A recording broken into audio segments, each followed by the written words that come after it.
Kisah Raja Atahualpa Cahaya Terakhir Inka. Di antara puncak-puncak Andes yang menjulang seperti dinding langit, di bawah awan yang menyelimuti lembah-lembah Zamrud, lahirlah seorang anak laki-laki yang kelak menanggung takdir paling pahit dari bangsanya.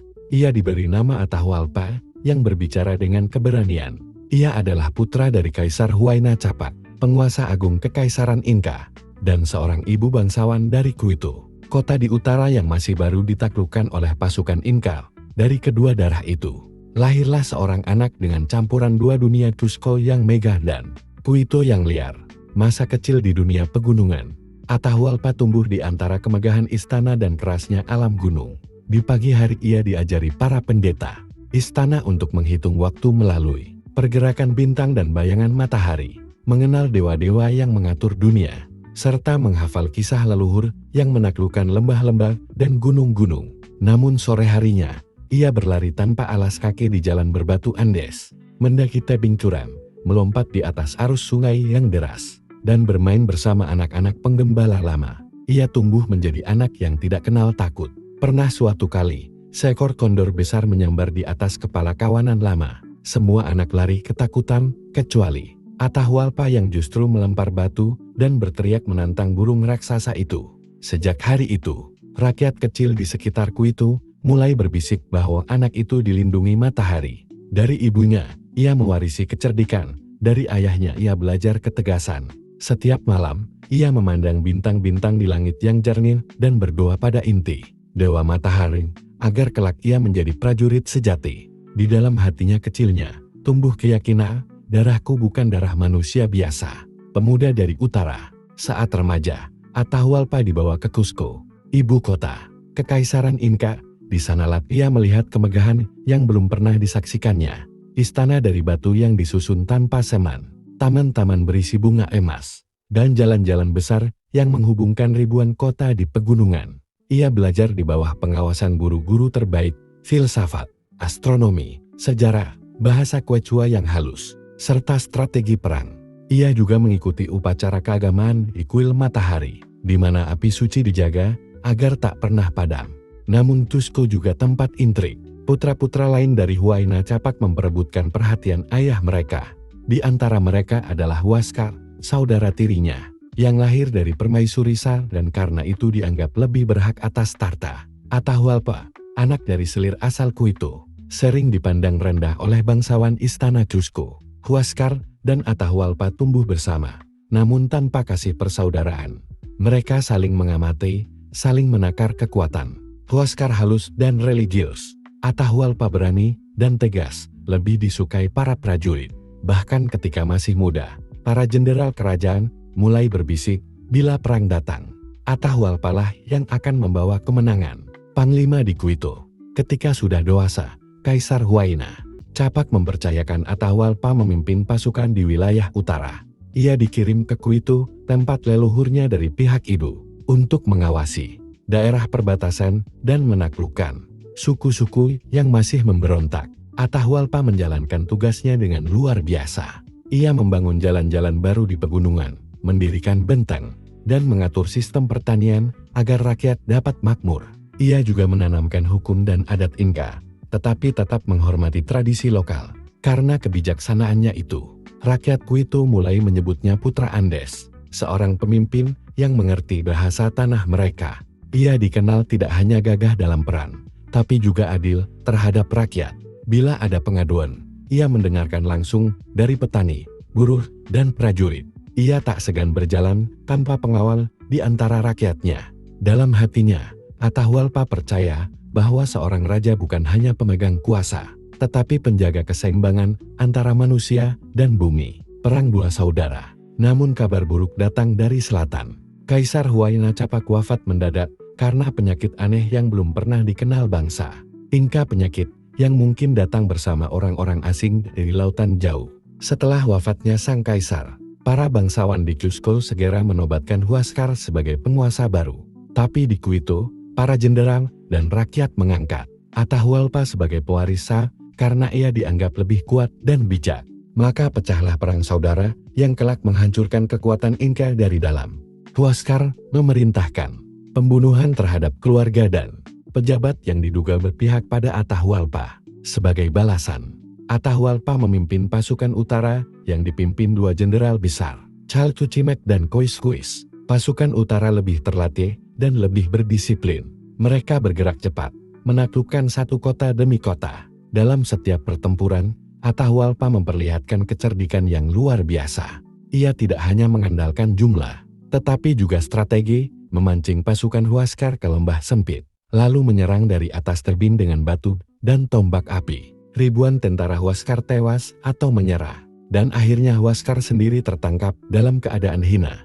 Cusco pun jatuh ke tangan Atahualpa. Ia menjadi penguasa tunggal Kekaisaran Inka, dan seluruh negeri tunduk kepadanya. Namun kemenangan itu tidak disertai kedamaian. Negeri yang baru saja dipersatukan kembali hancur oleh darah saudara sendiri. Dan di ufuk barat, di balik samudra, bahaya yang lebih besar telah datang. Datangnya bangsa asing. Kabar aneh beredar di sepanjang pantai. Kapal-kapal besar berbendera putih dan merah berlabuh, membawa orang-orang berkulit pucat, berjanggut panjang, berpakaian besi, dan menunggang binatang besar yang belum pernah dilihat siapapun kuda. Orang-orang itu membawa senjata yang mengeluarkan suara guntur dan bau api. Mereka menaklukkan suku-suku pesisir dengan mudah, mencari emas dan menebar ketakutan. Atahualpa mendengar kabar itu ketika ia beristirahat di Cajamarca, sebuah kota di pegunungan utara Peru. Ia tidak gentar. Baginya, bagaimana mungkin sekelompok kecil orang asing berani melawan kekaisaran sebesar Inka? Ia mengirim utusan kepada mereka dipimpin oleh Francisco Pizarro untuk melihat niat mereka. Tapi niat bangsa asing itu bukan damai. Mereka datang dengan keserakahan.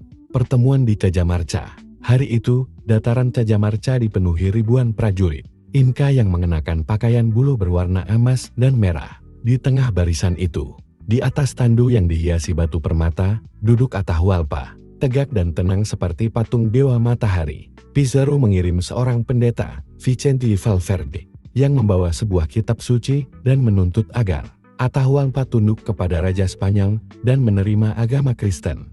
Atahualpa menatap kitab itu dengan rasa ingin tahu. Ia memegangnya, membuka halamannya, mendekatkannya ke telinga. Tidak ada suara. Ia bertanya kepada penerjemah, kitab ini mengapa tidak berbicara? Bila katanya berisi firman Tuhan, dan dengan gerakan yang menandai awal bencana besar, ia melempar kitab itu ke tanah. Bagi bangsa Spanyol, itu penghinaan. Bagi bangsa Inka, itu keberanian.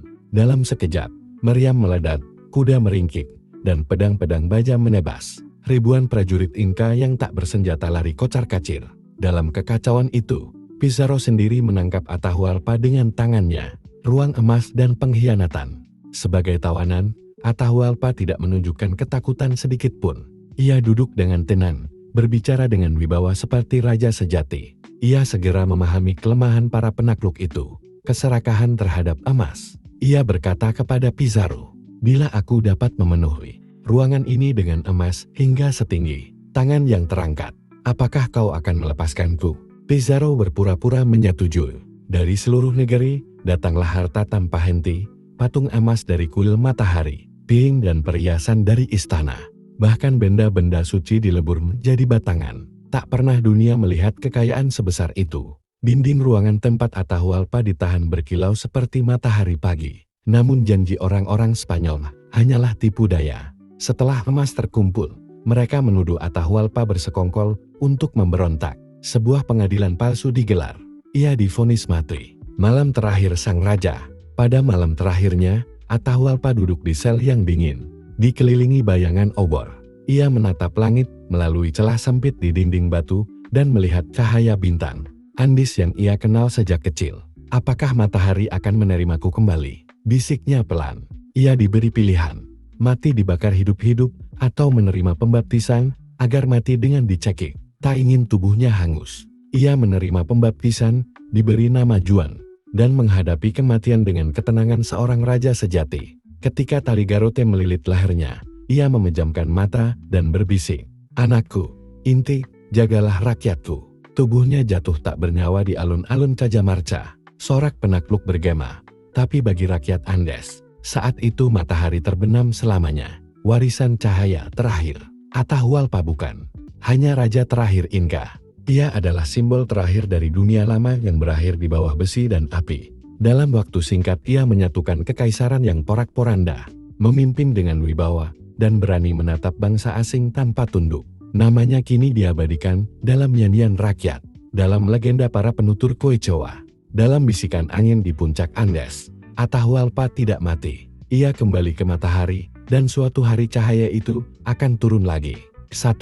Membangun kekuatan di wilayah utara Quito. Sebelum menjadi kaisar, Atahualpa bertugas sebagai panglima besar di wilayah utara kekaisaran, terutama di sekitar kota Quito sekarang ibu kota Ekuador. Di sana ia memperkuat benteng-benteng pertahanan di perbatasan utara, mengatur kembali sistem jalan dan jembatan batu, agar pasukan dan pedagang bisa bergerak cepat, menanamkan hukum dan adat Inka kepada suku-suku lokal yang baru ditaklukkan, menjaga hubungan baik dengan kepala-kepala suku, sehingga wilayah utara menjadi stabil dan makmur di bawah pengawasannya. Karena kecakapannya, banyak jenderal dan prajurit setia memilih mengikutinya, bahkan setelah ayahnya wafat. 2. Memimpin perang saudara melawan saudaranya, Huáscar. Setelah Kaisar Huayna Capac meninggal akibat wabah cacar, kekaisaran Inka terbelah menjadi dua kubu. Atahualpa memimpin dari Quito Utara, Huáscar memerintah dari Cusco Selatan. Selama perang saudara ini, Atahualpa menunjukkan kepemimpinan militer yang luar biasa, bersekutu dengan dua jenderal hebat, Halcucimac dan Coiscuis, yang memimpin pasukan besar dari utara, menggunakan strategi perang cerdas, seperti menipu pasukan lawan agar terjebak di lembah sempit, lalu menyerang dari atas tebing, mengalahkan pasukan Huáscar dalam serangkaian pertempuran besar di tengah Andes, menawan Huáscar dan mengambil alih seluruh kekuasaan. Dengan kemenangan itu, Atahualpa secara de facto menjadi penguasa tunggal, kekaisaran Inka penguasa sah terakhir sebelum datangnya Spanyol. 3. Menyatukan kembali kekaisaran setelah perang saudara. Setelah Huáscar ditangkap, Atahualpa mulai menyusun kembali kekaisaran yang rusak akibat perang saudara. Ia memerintahkan pemulihan jalan raya Inka Capac-an yang rusak akibat perang, mengatur ulang pemerintahan lokal dan memastikan pajak serta panen berjalan lagi untuk mendukung rakyat, mengembalikan kepercayaan rakyat di wilayah selatan yang sebelumnya berpihak pada Huáscar, berencana mengunjungi Cusco untuk upacara penobatan resminya sebagai Sapa Inka Raja Agung. Sayangnya, sebelum rencana itu terwujud, bangsa Spanyol datang dan memulai tragedi besar di Cajamarca. 4. Menghadapi bangsa Spanyol dengan keberanian dan kecerdikan. Saat mendengar kedatangan orang-orang Eropa yang dipimpin oleh Francisco Pizarro, Atahualpa tidak panik. Ia awalnya menganggap mereka hanyalah utusan dari negeri jauh, jumlahnya kecil, dan tak berarti apa-apa bagi kekuatan Inka. Namun ketika bertemu langsung, ia menunjukkan keberanian luar biasa dengan menolak tunduk pada Raja Spanyol dan menolak agama Kristen yang dipaksakan kepadanya, kewibawaan besar, bahkan sebagai tawanan. Ia berbicara kepada Pizarro dengan martabat seorang raja sejati, kecerdikan politik dengan menawarkan ruang emas, janji memenuhi satu ruangan besar dengan emas dan dua ruangan dengan perak, agar ia dibebaskan. Langkah ini sempat menunda eksekusinya dan menunjukkan kemampuan diplomasi tinggi. 5. Menyelamatkan bangsanya dengan harta kekaisaran. Selama penahanannya di Cajamarca, Atahualpa memerintahkan pengumpulan harta kekaisaran terbesar dalam sejarah Inka. Patung emas dari kuil-kuil suci dilebur, perhiasan keluarga kerajaan dikorbankan, rakyat dari seluruh negeri datang membawa persembahan untuk membayar kebebasan rajanya. Meskipun akhirnya Spanyol mengkhianati perjanjian, pengorbanan ini menunjukkan betapa besar cinta dan kepercayaan rakyat kepada Atahualpa. 6. Menjadi simbol keberanian dan martabat terakhir Inka.